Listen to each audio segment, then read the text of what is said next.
Hello friends, എല്ലാവർക്കും നമസ്കാരം. നിങ്ങളേവരും കാത്തിരിക്കുന്ന നയനുടി മാതൃശ്രീയും ഇന്നത്തെ വിശേഷത്തിലേക്ക് എല്ലാ കൂട്ടുകാർക്കും സ്വാഗതം. എല്ലാവർക്കും നല്ലൊരു ദിവസം ആശംസിച്ചുകൊണ്ടൊരു വിശേഷത്തിലേക്ക് കടക്കാം. ലൈക്കാനും ഹൈപ്പ് ചെയ്യാനും മറക്കരുത്.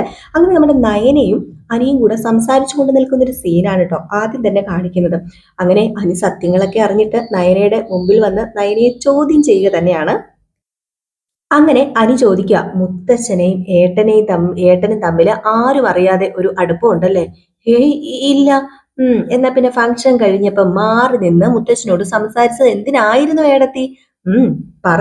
നയന കളക്ഷൻസ് വിജയിച്ചതിന്റെ പേരിൽ മുത്തശ്ശൻ ഒരുപാട് അഭിനന്ദിച്ചില്ലേ ഏടത്തിനെ? എന്തൊക്കെയാ നീ പറയുന്നത്? ഞാൻ പറയുന്നത് വ്യക്തമായ ധാരണയോടുകൂടി തന്നെയാണ്. ഇനി ഏടത്തി എന്നോട് കള്ളം പറയണ്ട. അങ്ങനെ കള്ളം പറയാനുള്ള വഴക്കൊന്നും ഏടത്തിയുടെ നാവിന് ഇല്ല.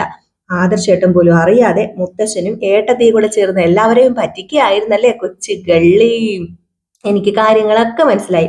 ആ ഹാളിന് പുറത്ത് വെച്ച് ഏട്ടനും മുത്തശ്ശിയും കൂടെ ഏട്ടനല്ല സോറി ഏട്ടത്തെയും മുത്തശ്ശനും കൂടെ സംസാരിക്കുന്നത് കേട്ടിട്ട് ഞാൻ മുത്തശ്ശനോട് കാര്യങ്ങൾ ചോദിച്ചപ്പോ മുത്തശ്ശൻ പറയേണ്ടതൊക്കെ പറഞ്ഞു.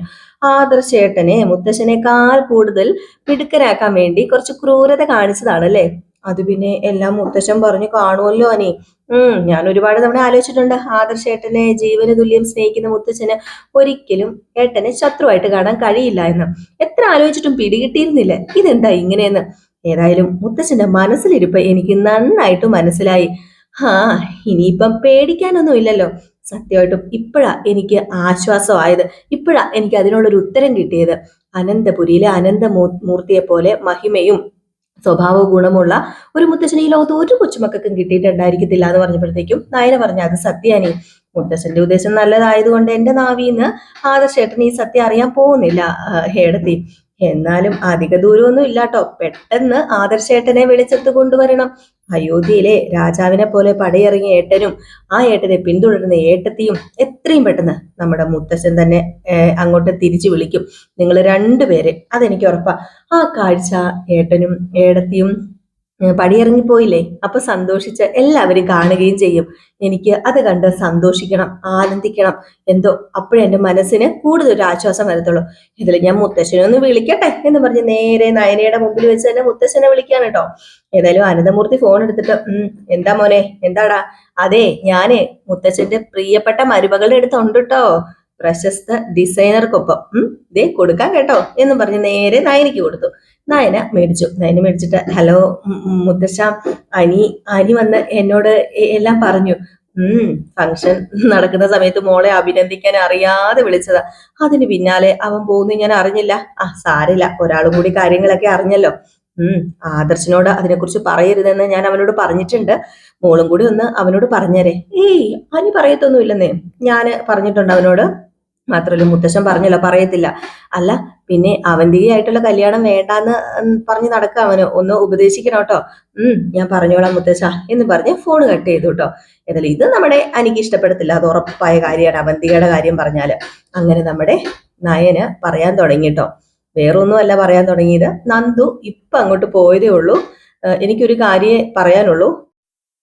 എന്നിട്ട് നമ്മുടെ നയന പറഞ്ഞ അനിയോട്, അതെ ഇപ്പൊ നന്ദു അങ്ങോട്ട് പോയതേ ഉള്ളൂ, നന്ദുവിനോട് പറയേണ്ട കാര്യങ്ങളൊക്കെ ഞാൻ പറഞ്ഞു, അത് തന്നെയാ എനിക്ക് അനിയനോടും പറയാനുള്ളത്.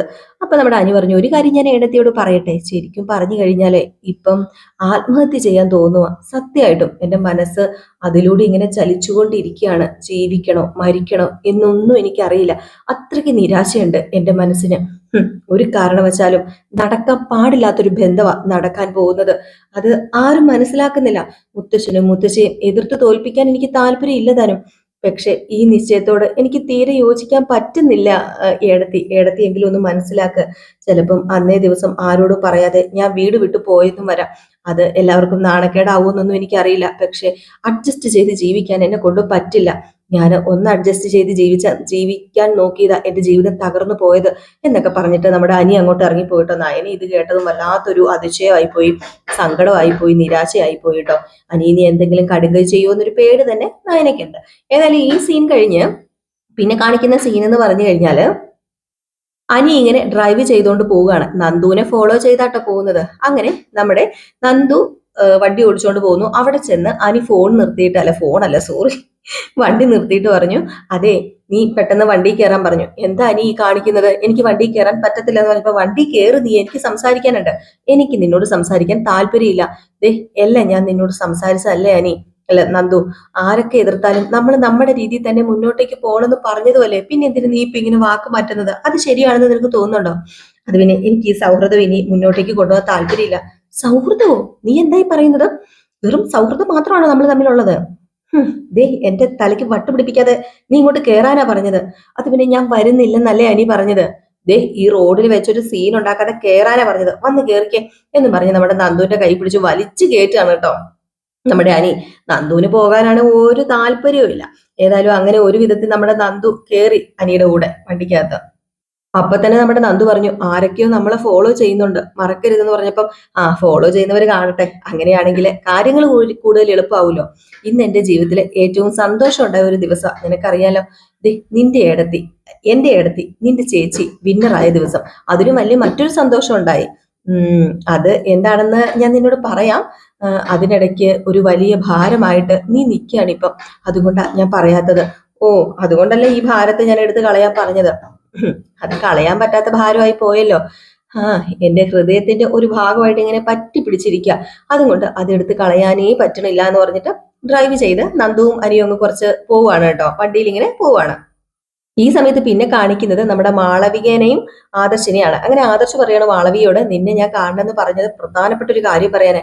ഇപ്പം എനിക്കൊരു ആള് മെസ്സേജ് അയക്കുന്നുണ്ടല്ലോ, അവര് തരുന്ന ഇൻഫർമേഷൻ ഒന്നും തെറ്റിട്ടില്ല. ലാസ്റ്റ് അവരയച്ച മെസ്സേജ് വേറൊന്നുമല്ല, മാളവികയുടെ ജീവന് ഭീഷണി ഉണ്ടെന്നാ. ഓഹോ, എന്നെ തട്ടിക്കളയാൻ ഇനി ആരെങ്കിലും പ്ലാൻ ചെയ്തോ സാറേ? അതൊന്നും എനിക്ക് അറിഞ്ഞൂടാ. കമ്പനിക്കകത്ത് കടന്നുകൂടി കമ്പനിയുടെ രഹസ്യങ്ങൾ ചോർത്തുന്നത് ചെറിയ കാര്യമൊന്നുമല്ല. അത് അറിഞ്ഞു കഴിഞ്ഞാല് AM ജൂലിയുടെ തലപ്പത്തുള്ള ഒരു പെണ്ണെന്നുള്ള പരിഗണന പോലും നിനക്ക് തരത്തില്ല. നിന്റെ തലയെടുക്കും, അത് ഉറപ്പാണ്. എനിക്ക് വേണ്ടി ഇത്രയും റിസ്ക് എടുത്ത നിനക്ക് ഒരു പോറല് പോലും ഏക്കാൻ പാടില്ല. അതുവേണ്ടി എനിക്ക് പേടിയൊന്നും ഇല്ല ആദർശ് സാറ്. അത് നിന്റെ കാര്യം. നിനക്ക് എന്തെങ്കിലും സംഭവിച്ചാല് നിന്റെ ഹസ്ബൻഡിനോട്, നിന്റെ വീട്ടുകാരോട് ഞാൻ എന്തു പറയുന്നു? ഏതായാലും ഇതെല്ലാം കേട്ടോണ്ട് ഒരു ഗുണ്ട മാറി നിപ്പുണ്ട് കേട്ടോ. ഈ സമയത്ത് ആദർശ് പറഞ്ഞു, അവിടുന്ന് റിസൈൻ ചെയ്യാനുള്ള സമയമായില്ലേ, കുറച്ച് ജോലിയും കൂടെ ബാക്കിയുണ്ട് സാറേ, അത് കഴിഞ്ഞ് ഞാൻ റിസൈൻ ചെയ്തോളാം. അബിയെ ഞാൻ എന്റെ കൈവെള്ളയിട്ട് ഇങ്ങനെ കറക്കിക്കൊണ്ടിരിക്കുകയാണ്. അവൻ മിക്കവാറും എല്ലാ ഡീറ്റെയിൽസും ഇട്ടിട്ട് തുറന്നു പറയും. അതുകൊണ്ട് അവനെ പ്രോത്സാഹിപ്പിക്കാന് ഞാൻ നിന്നോട് പറഞ്ഞില്ലേ, അത് നീ ചെയ്യ് മാളവിക. അവൻ എപ്പോഴും എപ്പോഴെങ്കിലും അവന്റെ അച്ഛൻ നാഗേന്ദ്രനെ കുറിച്ച് പറയുമോ എന്നു നമുക്കൊന്ന് നോക്കാം. അത് ശരിയാണ്. പ്രേമിക്കുന്ന പെണ്ണുങ്ങളോട് എല്ലാം തുറന്നു പറയും പ്രേമിക്കുന്ന ചെറുക്കന്മാര്. അതുപോലെ തന്നെയാണ് ഈ പറയുന്ന അഭിയും. അവൻ ഇപ്പൊ തന്നെ എന്നോട് എല്ലാം തുറന്നു പറഞ്ഞു. ഡേവിഡ് അവന്റെ മുമ്പിൽ ഒന്നും അല്ലാന്ന് അവന്റെ സംസാരത്തിൽ തന്നെ എനിക്ക് മനസ്സിലായി. അതുകൊണ്ട് ഡേവിഡ് അല്ല ഈ തലപ്പത്തുള്ളത്, തലപ്പത്തുള്ള ആള് വേറെ ആള് തന്നെയാണ്. അപ്പൊ ആദർശ് പറഞ്ഞു, അതിന്റെ ഇടയിൽ എനിക്കിപ്പോ ഇങ്ങനെ ഒരു മെസ്സേജ് വന്നപ്പോഴേ അത് വല്ലാത്ത ടെൻഷനായി പോയി എനിക്ക്. മാളവിയുടെ ജീവന് അപകടത്തിലാണെന്നാ. അല്ല, ഈ കണ്ടുമുട്ടല് ആരെങ്കിലും മണത്തറിഞ്ഞ് കാണുമോ? മിക്കവാറും അങ്ങനെ ചിന്തിച്ചു കഴിഞ്ഞാല് ചിലപ്പം അറിയാതിരിക്കാം. ഏതായാലും പേടിക്കണ്ട സാറേ. പേടിക്കേണ്ടതൊന്നും പറയുമെന്ന് വേണ്ട. മാളവികയുടെ പിന്നാലെ എന്റെ ആൾക്കാരുണ്ട്. എന്തെങ്കിലും സംഭവിക്കുകയാണെങ്കിൽ അവരുടനെ എന്നെ അറിയിക്കുകയും ചെയ്യും. ഏതായാലും ഒന്ന് കരുതി വേണം നടക്കാനായിട്ട്. രാത്രിയുള്ള സഞ്ചാരമൊക്കെ ഒഴിവാക്കണം. അപ്പൊ ഇത് വീഡിയോ ഇങ്ങനെ പകർത്തുന്നുണ്ട്. ആ ഗുണ്ട മാറുന്നത് ഞാൻ പറഞ്ഞില്ല, ഒരു ഗുണ്ട അവിടെ നിൽപ്പുണ്ട്. മിക്കവാറും AM ജ്വല്ലറിയുടെ ആള് തന്നെയായിരിക്കും. അവര് നമ്മുടെ ആദർശും മാളവികയും തമ്മിൽ സംസാരിക്കുന്ന ആ ഒരു സീൻ പകർത്തുന്നുണ്ട്. ഏതായാലും മാളവിക തന്നെയാണ് നമ്മുടെ AM ജ്വല്ലറിയിൽ നിന്ന് കളിക്കുന്നത് എന്ന് മനസ്സിലാകാൻ പോവാണ്. അപ്പൊ ഇത് കഴിഞ്ഞ് പിന്നെ കാണിക്കുന്നത് നമ്മുടെ അനിയനെയും നന്ദുവിനെയാണ്. രണ്ടുപേരും പ്രേമനൈരാശ്യമായിട്ട് ഇങ്ങനെ നിൽക്കുകയാണ് കേട്ടോ. ഏതോ ഒരു പാടവരമ്പത്ത് പോയിട്ടാണ് നിൽക്കുന്നത്. നമ്മുടെ അനി എന്തൊക്കെയോ സംസാരിക്കുന്നു, അതിനോടൊപ്പം തന്നെ നന്ദു എന്തൊക്കെയോ പറയുന്നുണ്ട്. നന്ദു അൽബിനും വില്ലിനും അടുക്കുന്നില്ല. നന്ദു പറയുന്നത് മറ്റുള്ളവരെ വേദനിപ്പിച്ചുകൊണ്ട് നമുക്ക് ഒന്നാവണ്ട എന്ന് തന്നെയാണ്. പക്ഷെ അനി പറയുന്നത് വേണ്ട, അങ്ങനെയല്ല, സ്നേഹിക്കുന്നവർ തമ്മിൽ ഒന്നായി ജീവിക്കണം എന്നാണ്. ഏതായാലും ഈ സമയത്ത് അനി പറഞ്ഞു, ഏട്ടനെ എല്ലാം ഏൽപ്പിച്ചിട്ട് ഞാൻ പോകാൻ പോവാണ്. ഈ വിവാഹം നടന്നില്ല എങ്കിൽ, അതായത് മാളവികയുമായിട്ടുള്ള വിവാഹം നടന്നാല്, ഈ വിവാഹം നടന്നില്ലെങ്കിൽ ഞാൻ പോകും. എങ്ങനെ പോകും? എന്തിനു പോകുന്നു? ഞാൻ നിന്നെ കൊണ്ട് പോകും. ഓഹോ, നടക്കുന്ന കാര്യം വല്ലതും പറ. എന്നാ നീ നടക്കുന്ന കാര്യം പറ, അനി പറഞ്ഞു. അപ്പം നന്ദു പറഞ്ഞു, ഞാൻ വന്നത് വഴക്കിടാനൊന്നും അല്ല. മുത്തച്ഛൻ ഇതുവരെ ആദർശന്റെ മുമ്പിൽ പച്ചക്കൊടി കാണിച്ചിട്ടില്ല. നയനേച്ചിയോടും അതേ നിലപാട് തന്നെയാണ്. അത് മനസ്സിലാക്കുക ആദ്യം, പിന്നെ എങ്ങനെയാ പ്രശ്നങ്ങളൊക്കെ തീരുന്നത്?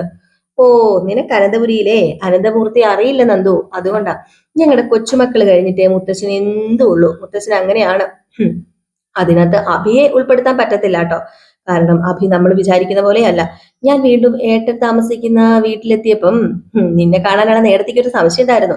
ആ സംശയം ഞാൻ ഏതായാലും തീർത്തു കൊടുത്തിട്ടുണ്ട്. ഉം എടി ദേ, ഞാൻ വീണ്ടും അങ്ങോട്ടേക്ക് വന്നത് ഏടത്തിയുടെ കള്ളത്തരം പൊളിക്കാനാ.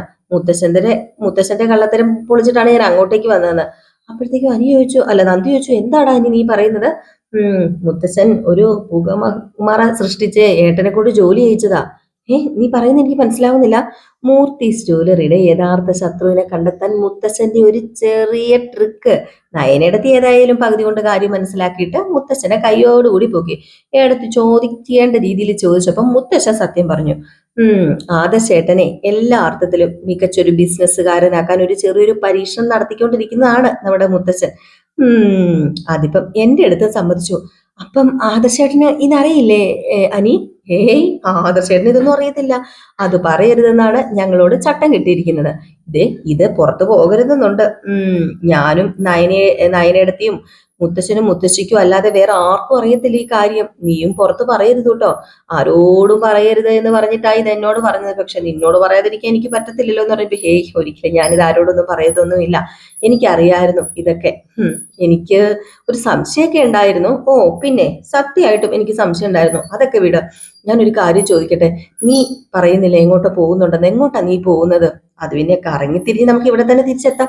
നമുക്ക് ഒരുമിച്ച് പോകാം. നിന്റെ അത്ര ആഗ്രഹങ്ങളൊന്നും നടക്കാൻ പോകുന്നില്ല. ഞാൻ അതിന് കൂട്ടു നിൽക്കത്തില്ല. അപ്പൊ ഈ നിശ്ചയ ദിവസം ഞാൻ എന്ത് ചെയ്യണം നീ ഒന്ന് പറ. അതൊന്നും എനിക്ക് അറിയത്തില്ല. ഇതൊക്കെ നീ തന്നെ തീരുമാനിക്കേണ്ട കാര്യങ്ങളാ അനി. നീ എന്താന്ന് വെച്ചാൽ തീരുമാനം എടുക്കുക. എനിക്ക് അതിനുള്ള റിസ്ക് എടുക്കാനൊന്നും എനിക്ക് പറ്റത്തില്ല. നീ വിഷമിക്കാൻ വേണ്ടിയല്ല ഞാൻ ഇതൊക്കെ പറയുന്നത്. നീ വിഷമിക്കല്ലേ. നീ വിഷമിച്ചാൽ എനിക്ക് സങ്കടമാകും. ദൈവം എന്തെങ്കിലും ഒരു വഴി കാണിച്ചു തരും. നമുക്ക് നോക്കാം, വെയിറ്റ് ചെയ്യാം എന്നൊക്കെ ഇങ്ങനെ പറഞ്ഞിട്ട് നമ്മുടെ നന്ദു വിഷമിച്ച് നിൽക്കുകയാണ്. നന്ദുവിനും ഭയങ്കര മിസ്സിങ്ങും അതുപോലെ തന്നെ നന്ദുവിനും നല്ല ഒരു വിരഹവേദനയൊക്കെ ഉണ്ട് കേട്ടോ. പക്ഷെ പുറത്തത് കൂടുതൽ കാണിക്കുന്നില്ലെന്നേ ഉള്ളൂ. ഏതായാലും ഈ സീൻ കഴിഞ്ഞ് പിന്നെ കാണിക്കുന്ന സീൻ എന്ന് പറഞ്ഞാൽ നാഗേന്ദ്രനും ഡേവിഡും തമ്മിൽ സംസാരിക്കുകയാണ്. അങ്ങനെ നമ്മുടെ നാഗേന്ദ്രൻ പറയാണ്, അതെ ഡേവിഡെ, ഞാൻ കുറച്ച് കാര്യങ്ങൾ പറയാൻ പോവുകയാണ്. അതുകൊണ്ട് തന്നെ അഭിയോട് ഞാൻ പറയുന്ന കാര്യമൊന്നും പറയല്ല. മാളവികയെ അവന്റെ മനസ്സ് കവർന്നിരിക്കുക. അതുകൊണ്ട് അവക്ക് എന്തെങ്കിലും അപകടം സംഭവിക്കാൻ പോകുന്നു എന്ന് അറിഞ്ഞാൽ മുളയിലേ നിന്നുള്ളൂ. അതുകൊണ്ടാ പറഞ്ഞത് അഭി ഒന്നും അറിയണ്ട എന്ന്. ഏതായാലും നീ ഒരു കാര്യം ചെയ്യുക. നീയോ മാളവികയോട് ഒരു ഡിസൈൻ വരച്ച് തരാൻ പറ. അവൾ എന്താ കാണിക്കുന്നതെന്നൊക്കെ എനിക്കൊന്ന് അറിയണം. ഈ മാളവികയുടെ വല്ല ചരിത്രവും തനിക്ക് അറിയാമോ എന്നിങ്ങനെ ചോദിച്ചു. അപ്പോഴത്തേക്കും ഡേവിഡ് പറഞ്ഞു, ഇല്ല. അവള് മൂർത്തീസ് ജ്വല്ലറിയുടെ ഡിസൈനർ ആണെന്ന് അറിയാമോ? അതെനിക്കറിയാം. പക്ഷെ അത് മാത്രമല്ല, മൂർത്തീസ് ജ്വല്ലറിയോട് ഒരുപാട് കൂറുള്ള വേറെ പെൺകുട്ടികളൊക്കെ ഉണ്ടായിരുന്നു. അവരെ കുറിച്ചും ഇവളെ കുറിച്ചൊക്കെ ഞാൻ അന്വേഷിച്ചു. ഈ മാളവിക കല്യാണം കഴിഞ്ഞതിന് ശേഷം ഇവിടുന്ന് പോയത്. അങ്ങനെയാണെങ്കിൽ അവള് നമ്മുടെ ജ്വല്ലറിയിൽ കയറി പറ്റിയത് ചാരപ്പണിക്കായിക്കൂടെ? അതെനിക്ക് 100% ഉറപ്പാ. എങ്കിൽ അവളെ കത്തിക്കണം സാറേ. നാഗേന്ദ്രൻ സാറെ കത്തിക്കണം, വെട്ടണം. കത്തിക്കണോ വേണ്ടോ എന്ന് നമുക്ക് ഉടൻ തന്നെ തീരുമാനിക്കാം. 2 തവണയാ അവളുടെ കഴിവുകേട് കൊണ്ട് നമുക്ക് ഇവിടെ നഷ്ടം ഉണ്ടായത്. അതൊന്നും പെട്ടെന്ന് നികത്താൻ പറ്റത്തില്ല. അതുപോലെ തന്നെ നയനെ പോലെ നല്ലൊരു ഡിസൈനറിനെ കണ്ടെത്താൻ ഭയങ്കര പ്രയാസമാണ്. അതുവരെ നമ്മൾ പരാജയം സമ്മതിച്ച് മാറി നിൽക്കുന്നത് നല്ലത്. നമ്മൾ നല്ലൊരു താരത്തെ ഇറക്കിയതിന് ശേഷം മതി കളിക്കാൻ. പിന്നെ മാളവിക നമ്മുടെ ജ്വല്ലറിയിൽ കടന്നുകൂടിയ ശത്രുവാണെങ്കിൽ അതിനുള്ള ശിക്ഷ അവള് അനുഭവിച്ചിരിക്കണം. അത്രക്കാരോട് ഒരു ദയം കാണിക്കേണ്ട കാര്യമില്ല. തല വെട്ടണം. അല്ല സാറപ്പം ശരിക്കും അവളെ സംശയിക്കുന്നുണ്ടല്ലേ? അല്ലാതെ വേറെ ആർക്കും നമ്മളെ ചീറ്റ് ചെയ്യാൻ പറ്റത്തില്ല. അവളുടെ ഹസ്ബൻഡിന് US ബിസിനസ് ചെയ്യുക എന്ന് വെച്ചാൽ നമ്മൾ കൊടുക്കുന്ന സാലറിയിൽ നിന്നും അവളെ സംബന്ധിച്ചിടത്തോളം വലിയ സംഖ്യ ഒന്നും അല്ല, തുച്ഛമായ ശമ്പളമാണ്. അങ്ങനെയുള്ള ഒരു മൂർത്തീസ് ജ്വല്ലറിക്ക് വേണ്ടി ത്യാഗം ചെയ്യാൻ വന്നവളാണെന്ന് നമുക്ക് പറയാതിരിക്കാൻ പറ്റത്തില്ല എന്ന് പറഞ്ഞപ്പോഴത്തേക്കും ഡേവിഡ് പറഞ്ഞു, സാറിനൊരു സംശയം ഉണ്ടെങ്കിൽ നമുക്ക് അതിനൊരു ക്ലാരിറ്റി വരുത്തിയിട്ട് മാളവികയെ ഇവിടെ നിർത്തണോ വേണ്ടയോ എന്ന് തീരുമാനിക്കാം. എന്നാ പിന്നെ ഡേവിഡ് ഇന്ന് മുതൽ അതിനുള്ള പരീക്ഷണം തുടങ്ങിക്കോളാൻ പറഞ്ഞു. ഡേവിഡ് ഇത് കേട്ടിട്ട് അങ്ങ് പോവുകയും ചെയ്തു. പാവം നമ്മുടെ മാളവികയുടെ തല കൊയ്യോ ഒന്നും അറിയത്തില്ല. പിന്നെ കാണിക്കുന്ന സീൻ എന്ന് പറഞ്ഞു കഴിഞ്ഞിട്ടുണ്ടെങ്കിൽ നമ്മുടെ അനാമികയല്ല സോറി നയനയും മാളവികയും തമ്മിൽ സംസാരിക്കണം. അപ്പൊ ഒരു ഡിസൈന് വരച്ചു കൊടുക്കുന്ന കാര്യം പറയാണ്. അപ്പൊ പെട്ടെന്ന് തന്നെ വരച്ചു തരാൻ നീ അത് കാണിച്ചാൽ മതി എന്ന് പറയുന്നു. അങ്ങനെ ആ ഒരു ഡിസൈൻ വരച്ചു കൊടുക്കുന്നു. ഡിസൈൻ വരച്ചു കൊടുത്തു കഴിയുമ്പോഴത്തേക്ക് എന്ത് ചെയ്യുന്നു, നമ്മുടെ മാളവിക അതിന്റെ പ്രിന്റ് എടുക്കണം. അപ്പൊ അതിന്റെ പ്രിന്റ് എടുക്കുന്ന ആ ഒരു വീഡിയോ അവിടെ CCTV വെച്ചിട്ടുണ്ടായിരുന്നു. എന്തോ ഒരു ഒളിക്യാമറ വെച്ചിട്ടുണ്ടായിരുന്നു. ആ ക്യാമറ വഴിയെ ഡേവിഡും അതുപോലെ തന്നെ നമ്മുടെ